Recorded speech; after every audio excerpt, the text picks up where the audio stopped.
It was a usual busy day at college. Rima was returning home after attending lectures, thinking about all her piled up practical assignments. For the past several months, my schedule has gone totally off track. Last time, I managed to submit by copying at the last minute from someone. But this new group project I want to do so sincerely, I really hope I can sneak away before friends catch me and drag me to the evening party. Rima! Rima! Hey Rima! We are off to the evening party. You're coming too, obviously? Let's go, let's go. I have a lot of submissions to complete. And we don't? Doesn't matter. Don't worry about it now. Let's have fun this evening. Looking at Rima's face, her best friend came to her rescue. Rima, we must complete the project first. Guys, we really cannot come with you today. She said this so firmly that Rima could break away from the group and walk away.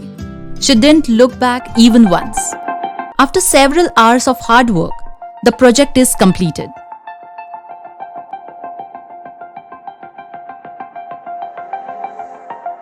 I feel so weak and helpless sometimes.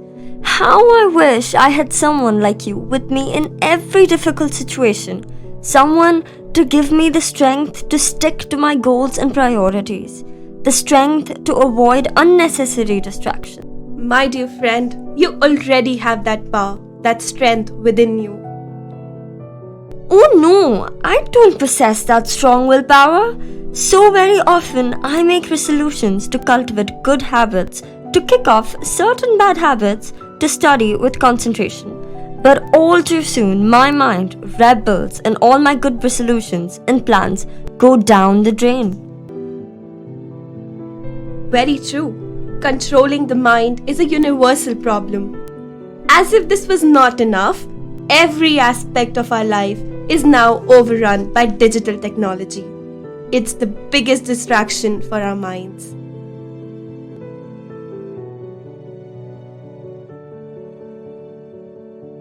Rima and her friend discuss incidents of the digital world familiar to all. When we are lonely, bored or tense, to escape from that uncomfortable state, we check Facebook, Google disconnected sites, play games. We feel like stopping, but the brain switches off and the fingers mechanically keep scrolling. We are trying to concentrate on something important, but the constant tings from WhatsApp, Insta, mail distract the mind. It takes 20 minutes to refocus on what we were doing.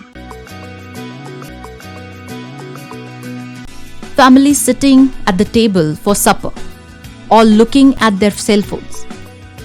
We are substituting digital communication for face-to-face communication. There is great harm in this. We are losing the ability of communicating person to person. Now, tell me, where do you see the power to resist bad things and the strength to do good things? I too felt the same until a few years back. And then I came across Swami Vivekananda's book on personality development. What practical tips he has given for daily life. The solution is unheard of, radical, yet oh so simple. Seriously, just try it sincerely and you will surely experience the change. Do you know what Swamiji says? He says,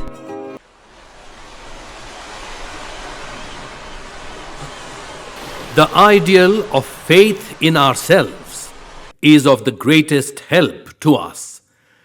To advance, we must have faith in ourselves first and then in God. Believe that all power, all knowledge, all purity, and all freedom is in me. No matter that I have not expressed it yet, it is in me. Just to hear his words that all power is in me is music to the ears. It is such a confidence booster. Yes. Swamiji himself was a living dynamo of courage and fearlessness. One of the most frightening experiences that Swamiji had on his lecture tour occurred when he was visiting a small town in Midwest America. The history of the world is the history of a few men who had faith in themselves. That faith calls out the divinity within. You can do anything. Hearing him speak of the immortality of the soul, the audience became rough. He says, one who has realized the immortal soul remains calm in every situation. I don't believe this. Easier said than done. Can he himself remain calm in every situation? Several cowboys from the audience decided to put him to the test.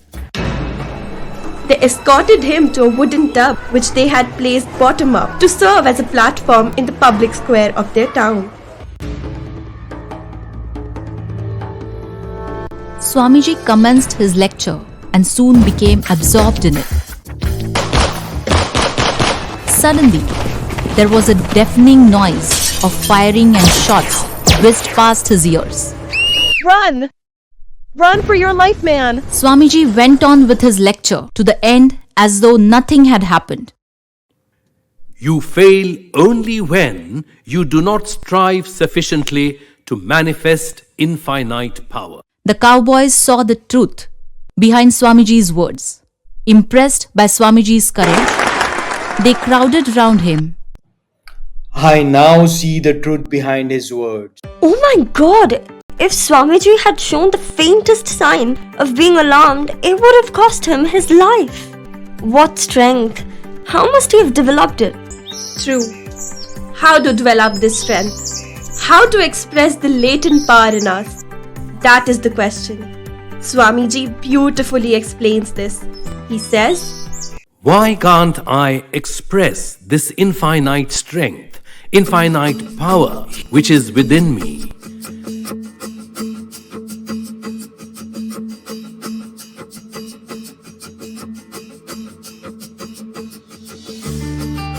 Because I do not believe in it.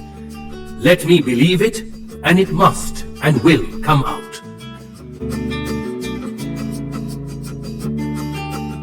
Whatever you think, that you will be. If you think yourself weak, weak you will be.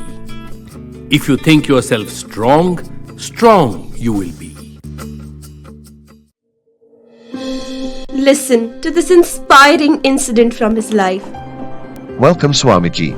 After a hectic tour of lectures across the US, Swamiji spent a little over 2 weeks at a quiet and beautiful spot in Camp Taylor. Resting, taking long walks in the open country, holding informal classes for the friends who accompanied him, cooking chapatis on the bank of the stream that flowed by. Of the Swamiji's first night at the camp, Miss Ida Ansel reminisced. I close my eyes and see him standing there in the soft blackness of the night. He was weary after a long lecture season, but relaxed and happy to be there. After a short talk when we were about to have the usual meditation, he said,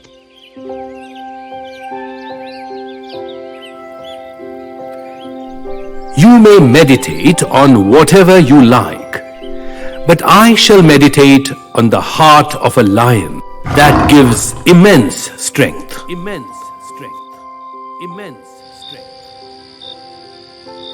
the bliss and power and peace of the meditation that followed could never be described. Hold on. Swamiji kept saying infinite strength, infinite power. I'm a simple college student. Me and infinite power? I don't believe it. Because, my dear, you, like most of us, think of yourself as this body-mind complex. This little person.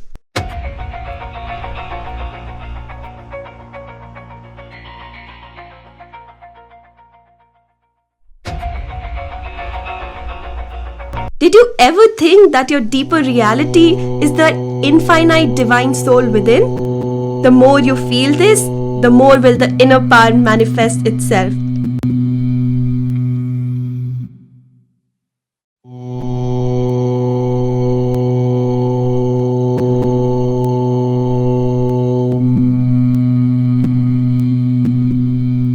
Listen carefully to these 4 very practical steps Swamiji has given.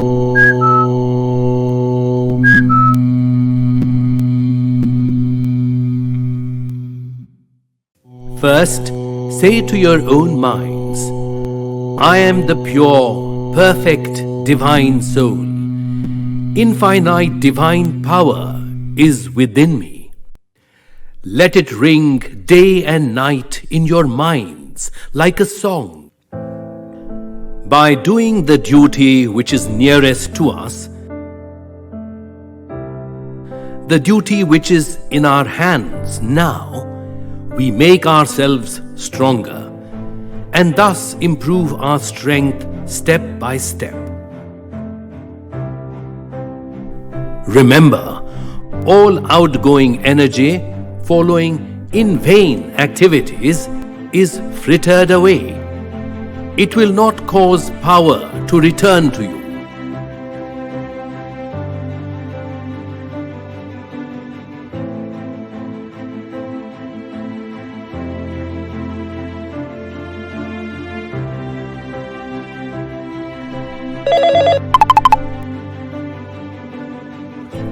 But if restrained, it will result in development of power. Self-control will produce a mighty will.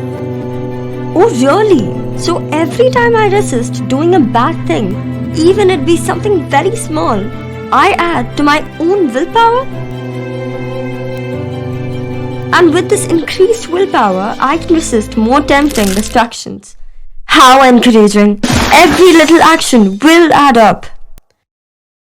And lastly, Swamiji tells us the secret of how the greatest manifestation of this divine power can be achieved. What is the highest form of self-control? It is unselfishness. The control of all selfish motives. One who works without any selfish motive, without caring for name or fame or money or anything in return, gains the highest. It is hard to do it, but in the heart of our hearts, we know its value. This will produce a mighty character.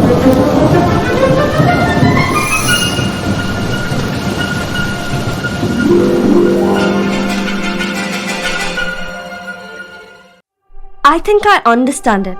If we can bring a little joy and peace into the heart of people around us, help in any small way with a selfless attitude, that will help in a big way to build personality.